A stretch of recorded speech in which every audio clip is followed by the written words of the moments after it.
I'm Gegbai. And I am Bakar Bangura, and coming up in this edition of the Weekend News, Sierra Leone Deputy High Commissioner to Nigeria, Major General Claude Nelson Williams, retired, kidnapped in Kaduna, Nigeria. President Koroma returns to Freetown after his last consultations with President Jacob Zuma in South Africa. World Bank approves over $45 million support to Sierra Leone's health system. All these stories and more, including business and sports news, all coming up in the next 45 minutes.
And now for our first story this evening, President Emest by Koroma has returned to Freetown after his last leg of consultations with President Jacob Zuma at State House in Pretoria, South Africa.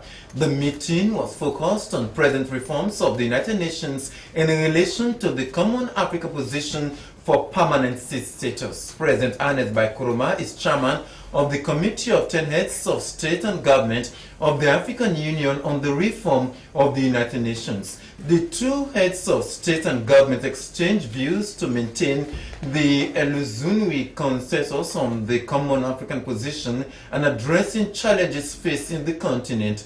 President Emest by Koroma and President Jacob Zuma also discussed bilateral relations, which the both countries pledged their commitment and strengthen them further. President Emest by Koroma appreciated the assistance provided by South Africa to Sierra Leone with the provision of a laboratory facilities, the Cuban doctors during the fight against Ebola, and training offered to the Ministry of Foreign Affairs and International Cooperation. Well, upon his arrival at the Lungu International Airport, President Emest by Koroma briefed the local press about the outcome of his visit.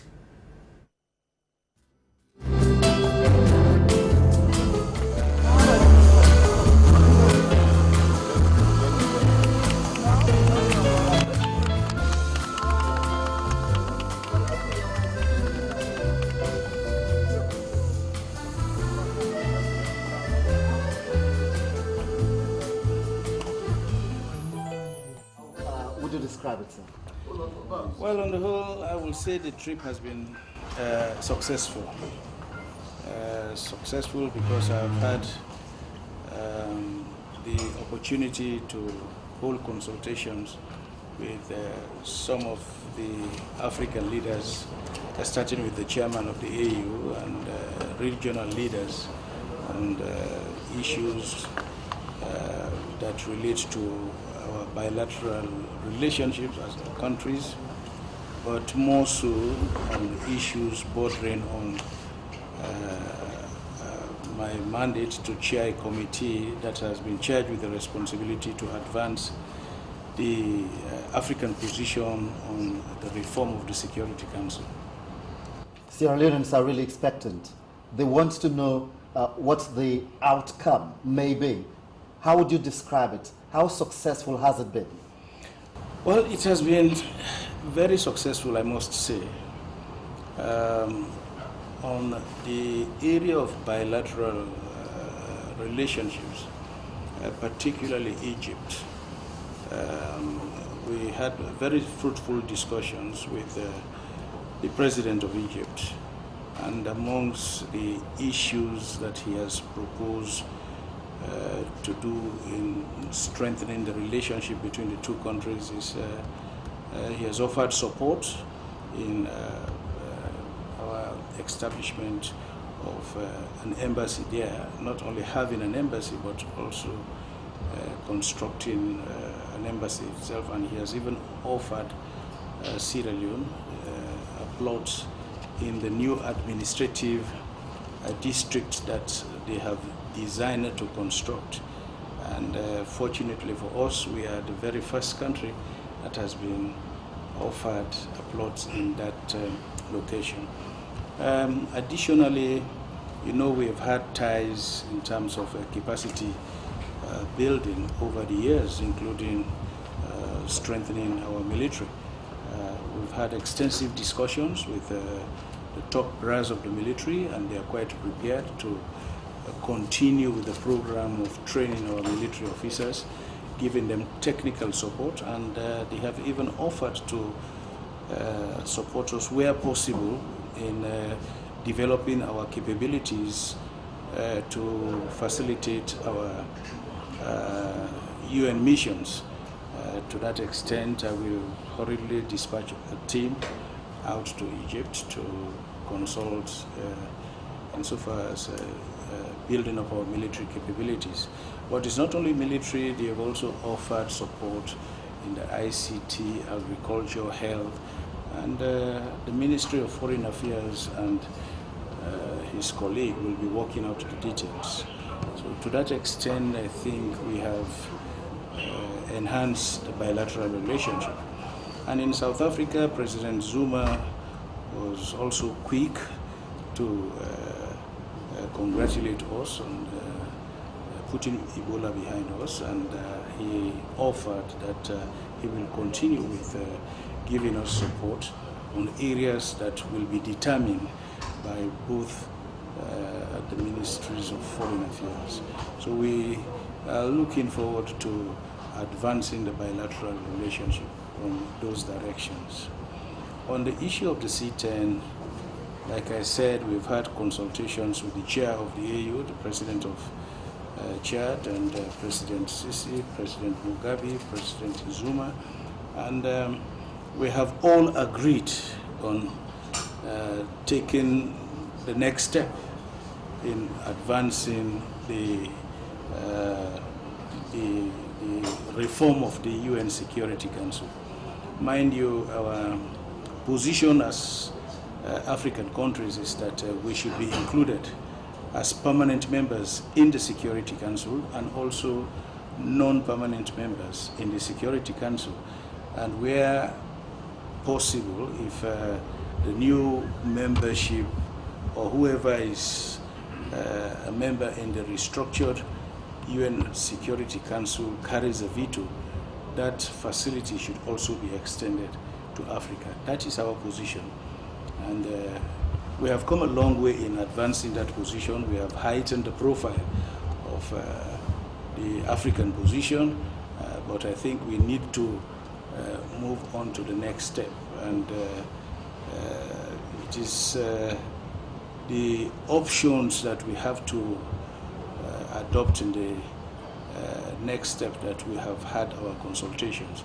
And because it has to do with the AU, I will not at this stage divulge the issues until the end of the next AU summit in Kigali, which is sometime this month. If someone is to ask a question about your optimism, about the possibility of Africa speaking with one voice, as is your quest right now, what would your response be? I will say that we are strengthening that. We have had issues in the past, but over the years and with the reports we have been providing in the AU meetings, the entire African community will continue to support the Zulwini consensus. That is the position of Africa. And we have had no dissensions. We don't expect any dissensions. We will continue to speak with one voice because that is our strength.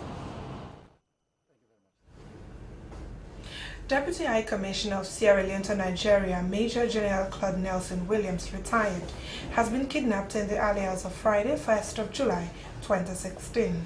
According to a release issued by the Ministry of Foreign Affairs and International Cooperation, the Deputy High Commissioner was on his way from a military graduation ceremony in Kaduna in the north of Nigeria.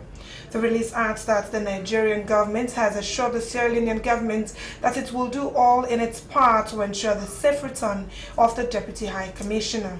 The public will be updated on unfolding events as the ministry is working with the authorities of Nigeria and Sierra Leone's security apparatus to ensure the release of the Deputy High Commissioner. Sand mining along coastal lines has increased, leading to damage to the environment with socio-economic implications. After engagement with relevant institutions, government has taken a robust approach to tackle the situation. One area that has been targeted for enforcement by the Sierra Leone police is the Peninsula Axis. A team headed by the local unit commander Godrich Division, Superintendent Ambrose Sovula, visited Sussex, Bobo and Levuma beaches along the Godrich for engagement with residents. Let's join Prince Gibson for that story. Sand mining along coastal lines of recent times has been a source for livelihood that is ironical of coastal people. This has resulted to the destruction of touristic values along the beaches. Therefore, steps must be taken to regain these values. In an engagement with stakeholders from Sussex, Bobo and Levuma along Godrich, the local unit's commander, Godrich Division, Superintendent Ambrose Sovula, says government is disturbed by the level of environmental damage caused by sand mining. This, he says, can only be addressed by putting a halt to the practice. The sand is being mined by our people in the community, and we are living in the community, and we have the police in the community. How can we stop it? We can only stop it if we bring our collective efforts together to put a hold on it. That is, you refuse it, I refuse it, the other community people refuse it. Revenue Collector Western Area District Council Usman Bangura says sand mining in the Peninsula Axis has gone out of hands and calls for robust steps. This illegal mining, it don't go out of hands. It don't go out of hands. The backbone, it don't tire.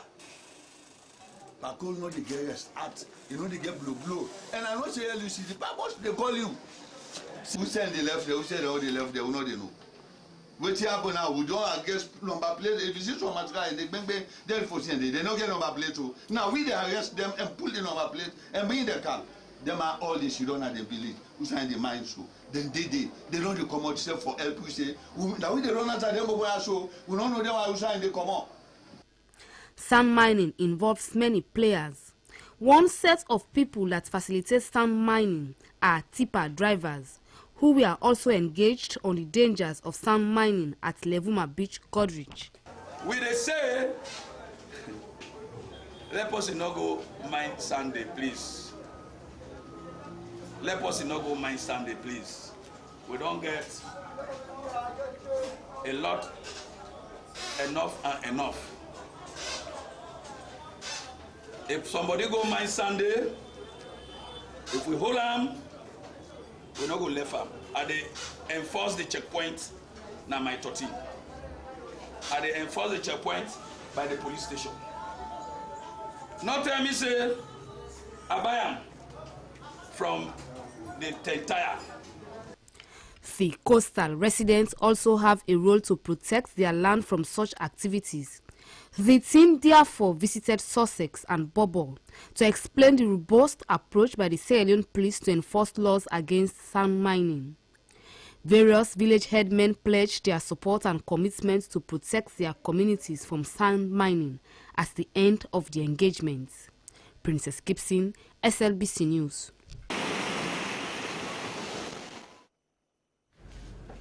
Well, that was Princess Gibson reporting. The Director General, National HIV/AIDS Secretariat, Alhaji Dr. Momodu Sisia, said young people have a significant role to play in ending AIDS by 2030. He made the disclosure during a symposium for students and representatives of institutions on the theme Ending AIDS by 2030, the role of young people at the YWC Old Hall in Freetown. Our health correspondent Joseph Stanley has a story.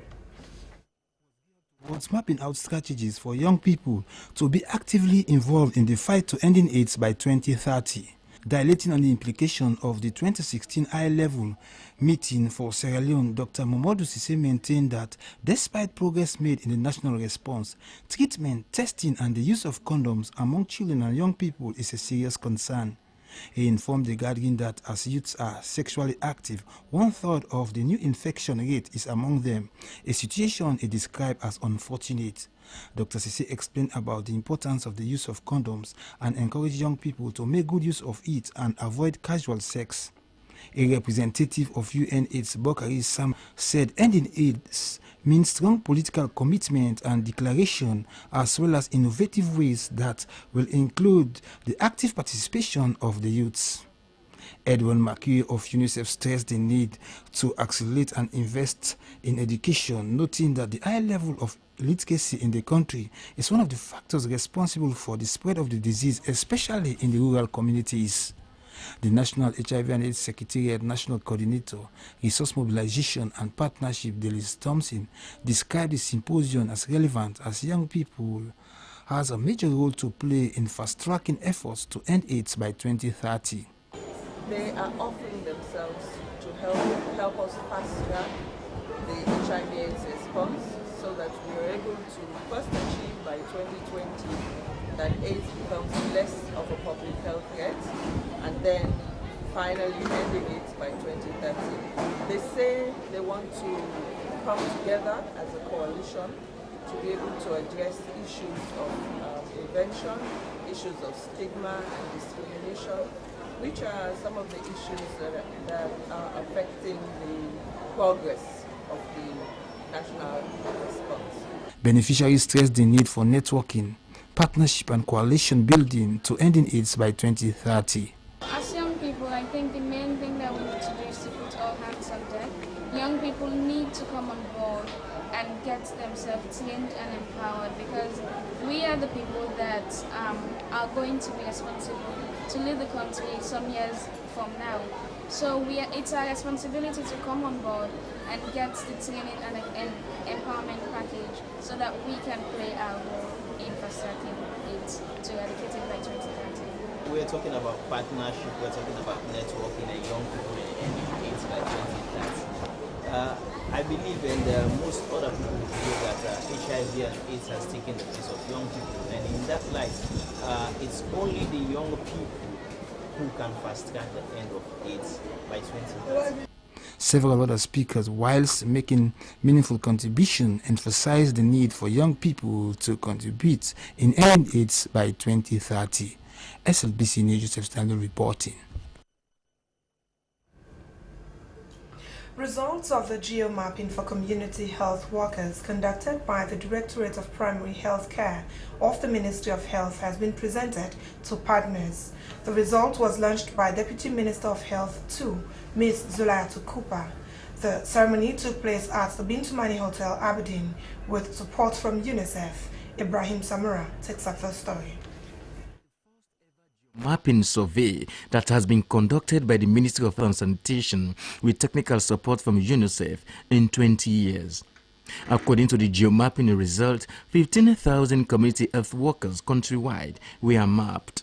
The Deputy Country Representative of UNICEF, Sandra Latov, said the country has made substantial progress in reducing child mortality, saying that despite these achievements, but Sierra Leone was ranked among the 5th highest in the world in terms of child mortality. She said UNICEF has been supporting the Ministry of Health and Sanitation and the district health management teams in the establishment and implementation of community health programs, and that currently UNICEF is also supporting a network of over 10,000 community health workers nationwide in the areas of training, supervision, and the provision of supplies and monitoring and evaluation. Recognizing the importance of the community health worker, the Ministry of Health has included community health worker in the 2015 basic package of essential health services, which has considered community health workers as part of the primary healthcare system. To really improve the result, to better know how each of you can work in more collaborative manner and how we can support you to deliver what is the best for the children and the mother in Sierra Leone. She promises UNICEF unflinching support to the health sector. The Deputy Minister of Health too, Zulaitu Kupa, said the Ministry of Health undertook the geo-mapping to get a comprehensive data of all community health workers in the country, as the ministry has incorporated them into their development plan after recognizing their roles in life-saving intervention. She spoke of their valuable contribution in reducing child mortality. 78% of the CHWs reported that they are literate, and 72% reported that they had achieved at least secondary education. This is significantly higher than we anticipated, and significantly higher than the literacy rates in many CHW programs across the world.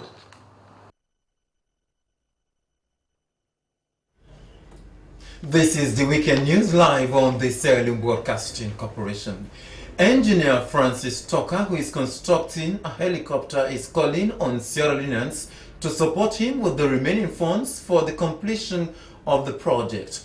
The helicopter project was initially designed for a year, but due to lack of funding, it's almost 8 years under construction. Marmaden Kenkan went to the workshop where the helicopter is being constructed. Francis Albert Solomon Tucker, FAST for short. Of course, Namina, the chief engineer for the Sierra Eagle helicopter project, we are the first mechanical bird we Salone they make. And we start this, of course, in 2007, and we've been supposed for complete time in the following year, that is 2008, if we happen to get the funds we will need.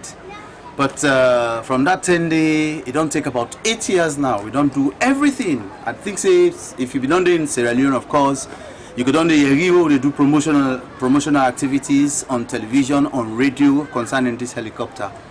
But we don't see say now, of course, now Magaya will make a Magai College of Education and Technology.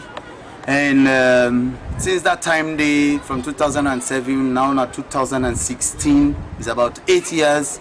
A 1 year program don't take now. So we decide say we actually move from this institution now and go to another location where of course now tourism, Ministry of Tourism and Cultural Affairs, for let we try for see how we go take this project on tours, on exhibition tours. We'll go to various places then around the city for let people and see, because that recommendation or suggestion may not come up from people them we say they want to take this here to the people. Okay, some been suggested for open an account in a bank. We've been do of course in 2007, but it's difficult for let people and come on, you know, they left their own busy schedule for me them go na bank, you know, various banks they will go open this account for let them put in the little thing where they get, you know, considering the kind of activities working in at them banking halls them, you know, so man will get that grace day.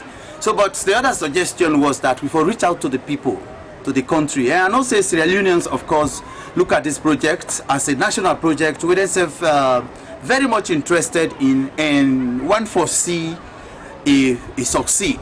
So we decide say we move this thing here, we'll get for taken at various places. We don't even make a timetable where we'll get for go to various places then and meet people and talk to them, appeal to them. for let them see what we don't do so far. That is the one that will be help we. What we don't use the money for do so far. Nine we go show them also with this helicopter we what we talk about. Then after that, we'll take on various places them as we don't arrange we timetable. We start with the western part of the city. We will take them from various points like Moriton, Congo Cross, Aberdeen Road, Lumley. Then we can go Aberdeen. They will kind of Moriton Junction. Then we will go to various places in Bosholt and various places according to the timetable. For let people go see reason for make them be support to this project. Whatever a Sierra Leonean go give, not going to be too small enough for making go help this project for come to pass. Because when this project come to pass, now Sierra Leone in name get for sure. We, like the engineer, we get other people them, of course, like the journalists them also, the press and electronic media journalists them, and several other people them, you know, they play the very important part. Honorable Saidu Bakar of constituency 058 Masimra Chieftain Putlaka district has donated over 100 bags of rice to Muslims in the community. The gesture was to provide for the Muslims and their families in the holy month of Ramadan. Chieftain Speaker Masimra Pa Momo Bangura appreciated the gesture and praised the MP for the developments in his constituency.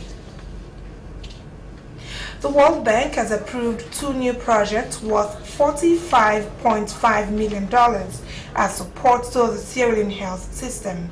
The project is designed to contribute to the flagship program in the President's Recovery Plan to increase the utilization and improvement on the quality of maternal and child health. According to our health correspondent Joseph Stanley, the disclosure was made at a news conference held at the bank's office in FREETOWN. Country manager Parminder Brat said the International Development Association financed the Regional Disease Surveillance System Enhancement Project and also targets the ECOWAS nations of Guinea, Liberia, Senegal and Nigeria with similar support to strengthen their disease surveillance measure. He maintained that the project is complementary to ongoing efforts and will be coordinated closely with key development partners that are currently engaged in the post-Ebola planning and implementation process. Mr. Bratt added that the project will directly support the rebuilding of the government health system from the bottom, working with and through government institutions to rebuilding robust health system that is resilient. Plan for this new $30 million facility for Sierra Leone is to strengthen laboratory capacity, strengthen disease surveillance, and one particular area in Sierra Leone which is very weak. There has been a lot of focus on human health. There hasn't been adequate focus on animal health. I think you only have one veterinary doctor in the whole of the country. I think we need to strengthen the systems of veterinary specialists in Sierra Leone so that diseases which are transmitted from animals to humans can be detected early, they can be controlled, because nobody wants to see Ebola again. Health and Sanitation Minister Dr. Abubakar Fofana, on behalf of the government, expressed thanks and appreciation for the support and that the project will focus on the President's 2 priority areas of the post-Ebola recovery for the resilient health system. Dr. Abubakar Fofana informed journalists that the involvement of the bank in the development of the country spans years, highlighting some of the key contributions of the bank to the socio-economic development of the country with focus on the health sector. When the Ebola virus disease struck, the bank was very flexible and very quick to reprogram funds from this project to support the response. Hence, the first source of external funding for the response came from the World Bank. And learning from that experience, the bank has since introduced what they call a $0 component to each of our new projects. The minister maintained that the bank before the Ebola outbreak has been supporting the ministry with multi-million-dollar projects, adding that through these projects they have for the past years been able to provide additional incentive for healthcare workers on the performance-based financing project. An interactive session formed part of the news conference. SLBC News, Joseph Stanley reporting. The visiting head of delegation of the International Telecommunications Union, ITU, has stressed the need for the institution of national laws to combat cyber-related crimes in the country. The head of delegation was addressing journalists at the weekly press briefing hosted by the Ministry of Information at UAE building in Freetown. Abdul Samsisi attended the press briefing and he now reports. Delegation of the International Telecommunications Union was addressing journalists at the weekly press briefing hosted by the Information and Communications Ministry at UAE building in Freetown. Marco Obiso informs journalists that lack of adequate collaboration with sectoral ministries, departments and agencies may hamper the effectiveness of the Information Ministry on addressing cybersecurity in Sierra Leone. He, however, expresses optimism on the political will and the level of commitment by Sierra Leoneans and the national security apparatus on the way forward to combat cybercrime and terrorism and their preparedness. The three-day international conference on cybercrime aims at raising public awareness on its potential threats in the sub-region. What we have seen here yesterday and within these 3 days is something that is very close to our heart as UN, because at the end of the day, activists belonging to the UN system, is the wish of the political commitment, first of all, but also the wish of the country to work as a whole, to work in a cooperative and collaborative manner. Also at the press briefing, the National Coordinator of Cybersecurity and the Intelligence Response Team, Dr. Hamza Bangura, says that the collaboration between the Ministry of Information and the Office of National Security yielded dividend formation of security networks across the country by the police and the military. At UAE building, members of OSIWA, including the legal officer of Open Society Justice Initiative, Maxwell Kadiri, paid a courtesy call on the Minister of Information, Mohamed Bangura. Because it stood repealed by that decision, and by necessary inference, if SLAG, for example, using that precedent, brings a case at the ECOWAS court, using the same language, whether you do anything or you don't do anything, the decision of the court will go to show. My brother, you cannot don't even talk about the ECOWAS court. This is what I asked my colleagues last time when we started the discussion. People say, oh, they are doing this or that. Tell me one point in time when whether it would just go beyond the president's term of office and give me a case, clear case in point where a journalist has been arrested, prosecuted, and in prison. Yeah, you arrest and detain. The next day they go plead for you. The cause noise, you release the individual, but already been tainted. This is the problem. So until you give me a case that has been successfully prosecuted, then I can side with you.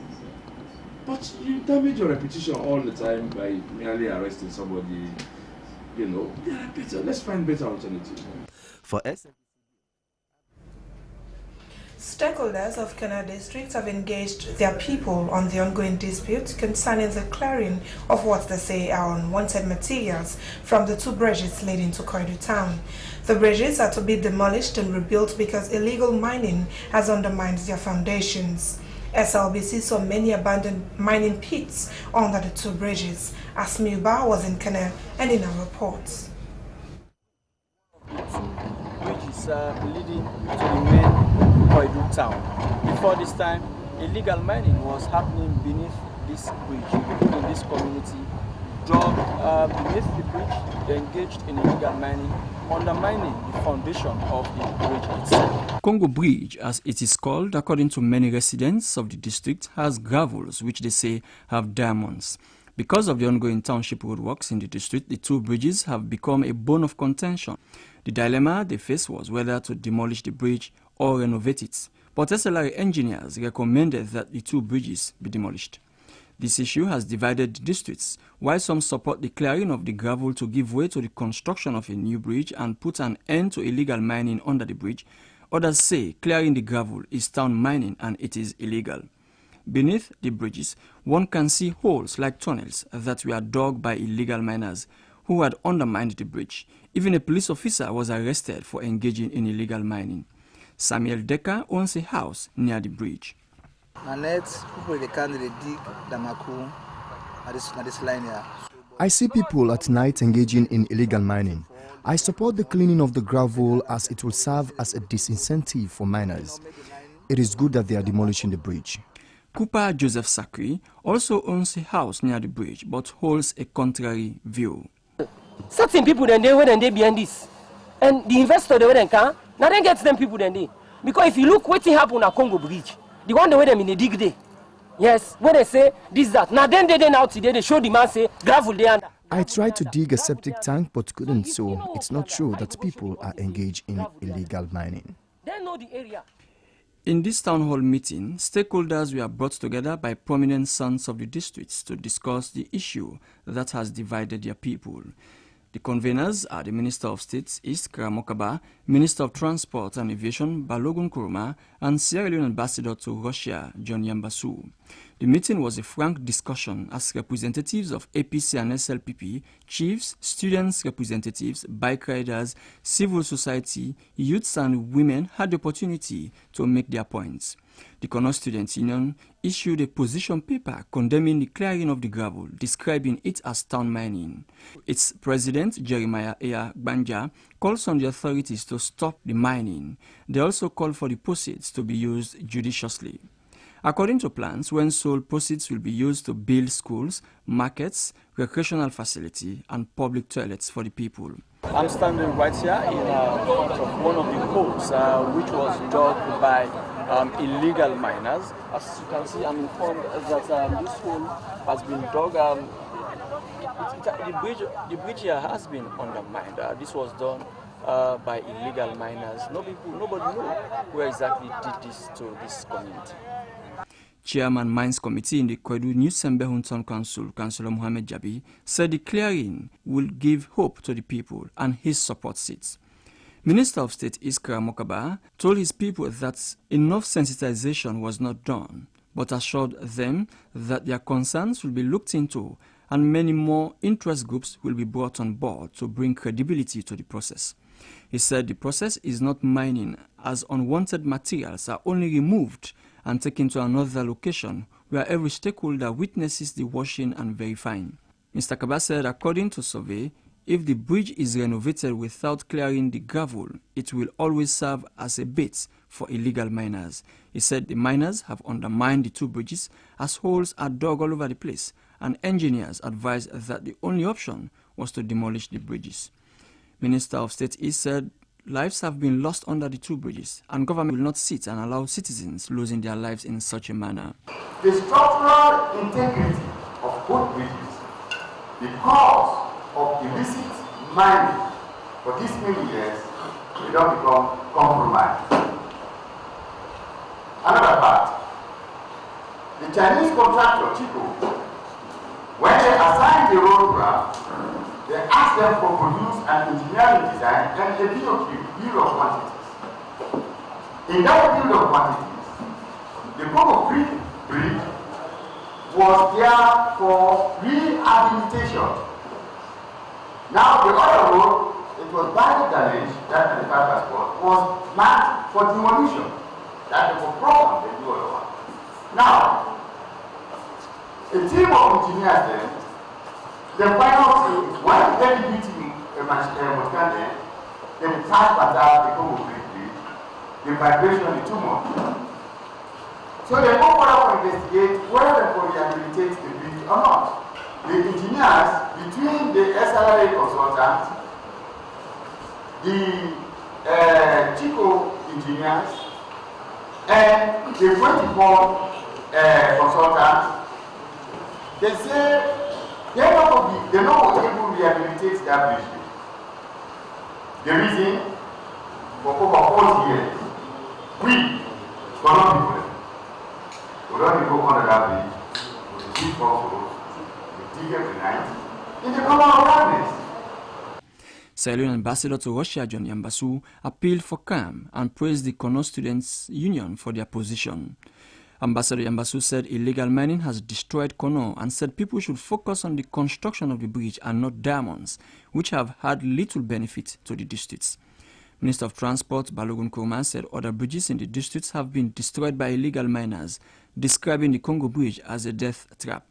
Mr. Koroma said it is not strange for gravels to be cleared in a site before proper engineering work commences. He called on the students and other residents who are against the clearing to dialogue with their authorities, assuring them that as leaders they will protect their interests. As work continues on the bridges, the issue is now the talk of the town. Illegal mining has not only destroyed Kono, but it has deprived government of badly needed revenue. While some say the bridges should be demolished, others say even if diamonds are used to build a new bridge, if the gravels are not removed, illegal miners will always have field days at night. For SLBC News, Asmiuba. Well, to end the weekend news, here once again are the main points. The Sierra Leone Deputy High Commissioner to Nigeria, Major General Claude Nelson Williams, retired, has been kidnapped in Kaduna, Nigeria. President Ernest Bai Koroma has returned to Freetown after his last consultations with President Jacob Zuma of South Africa. The World Bank has approved over $45 million support to Sierra Leone's health system. And the head of delegation of the International Telecommunications Union has stressed the need for national laws to combat cybercrimes in the country. Well, that's all in tonight's edition of Weekend News, broadcast live on the SLBs in Freetown. On behalf of our production team, we are Bakar, Bangura and Gegbai. Thanks for watching. Good night. Bye.